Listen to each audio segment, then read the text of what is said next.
In light of recent events, I felt it was not necessary, but maybe just kind of a good idea to properly introduce myself and tell you a bit about me and why I started this channel in the first place. If you're new to this channel, I basically make documentaries about my favorite bands and groups that I find particularly interesting.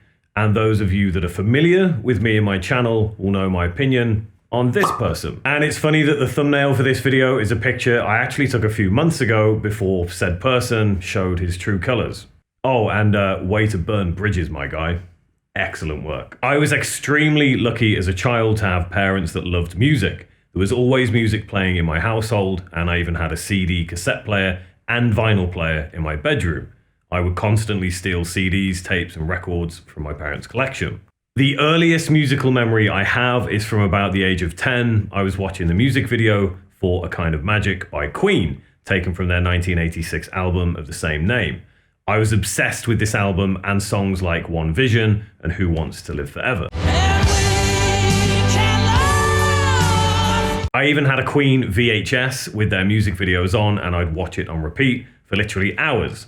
Now, I don't remember all of the music I was listening to at that age, but I do remember constantly listening to Queen, Genesis, Elton John, Michael Jackson, and Boston. I also would spend hours and hours listening to the radio, waiting for my favorite songs to come on so I could record them onto cassette. And boy, did it piss me off if the DJ would come back in after they started the song to talk over it and ruin the whole fucking recording. Now, I would be lying if I said I could remember what the first record was I bought with my own money. Of course, I'd love to be super cool and say it was Black Sabbath, AC/DC, Guns N' Roses, or Van Halen, but in reality, it was probably Oasis. I got my first electric guitar when I was about 14, and I would spend days and days annoying the fuck out of my parents and neighbors trying to learn to play it.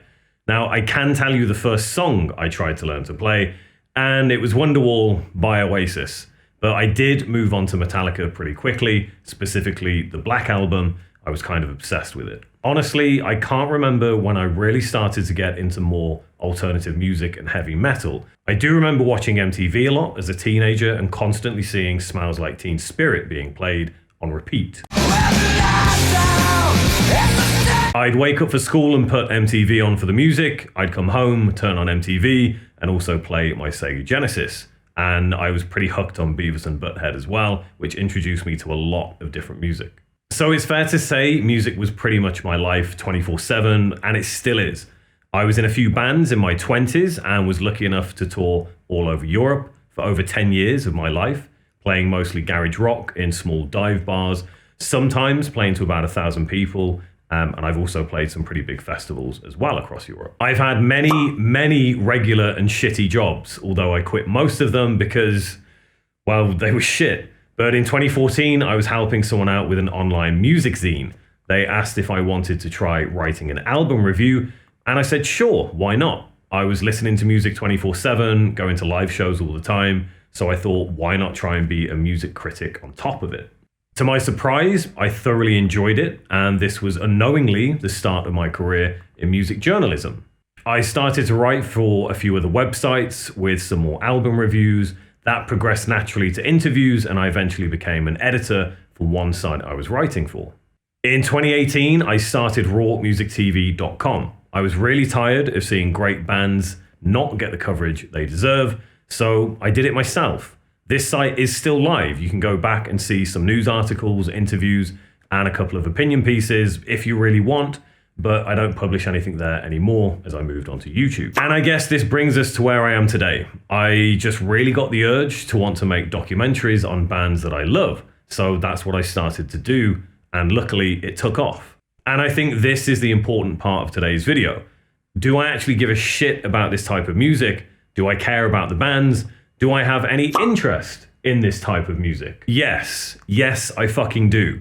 I love to research this stuff, and by research, I don't mean Wikipedia. Don't get me wrong, Wikipedia is a great reference tool, but it's not a source for research, and it can't be relied on for factual information either. So I will quickly say this if you yourself are thinking about starting a channel about any topic.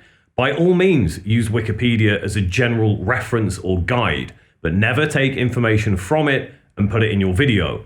Find the source of the information, and for the love of God, just use Google or buy a book on the topic. I actually like to hunt down old interviews to find the real information about bands. This is, I believe, why I tend to include relatively interesting information about the groups I cover and factual information, although I do make mistakes from time to time. I'm only human. I even buy books on the bands or topics if they exist, physical and digital. And I live and breathe music on a daily basis, new and old. Whether it's browsing a new playlist on YouTube Music or adding another addition to my ever-expanding vinyl collection, or simply hitting play on some YouTube Music videos or live shows to see what comes up. I love music. I love old music, new music, discovering bands I've never listened to before, or delving deeper into bands that I've loved for years. I honestly cannot get enough of it. Every single video I make, I do it because I love to do it.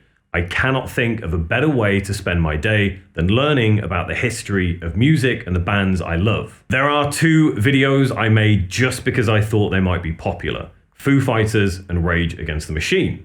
And they were the 2 most boring videos I've ever worked on in my entire life. So I stopped doing that immediately and just went straight back to covering bands I have a genuine interest in. So believe me when I say I do this because I love what I do and I live and breathe it. It's not always easy, it's not without stress sometimes, but it's a hell of a job to have. I even got to interview one of my idols, Mikkey D from Motorhead. If you haven't guessed by now, I'm kind of big on Motorhead. I can absolutely understand how easy it would be to burn out doing this if someone was only doing it for the money. And no, there's nothing wrong with just doing something for the money. It's how you come across whilst doing it that gives it credibility or not. And yes, of course, I get paid to do this as well. Otherwise, how would I pay my bills? But if you don't have a genuine interest in creating content like this, especially around music, you'll hate it. Just go and work in a customer service center or McDonald's or whatever pays your bills. There's nothing wrong with that. I've done it myself, although it is tedious and boring. Now, look, I don't know everything about every band and every genre. I'm not trying to come off as some guru that just has all the knowledge, because I don't, nobody does. The difference between myself and some others is I want to know that knowledge. I want to constantly learn more about these topics, and I think it's also important to teach younger generations about amazing rock and heavy metal music. So I guess what I'm trying to say is I'm real. What you see is what you get with me. I'm just a guy that loves music, and I'm very grateful I get to do this for a job, and hopefully I can continue to do this for a job for a long time. So please know that every video I put out comes from a place of passion and not pretend.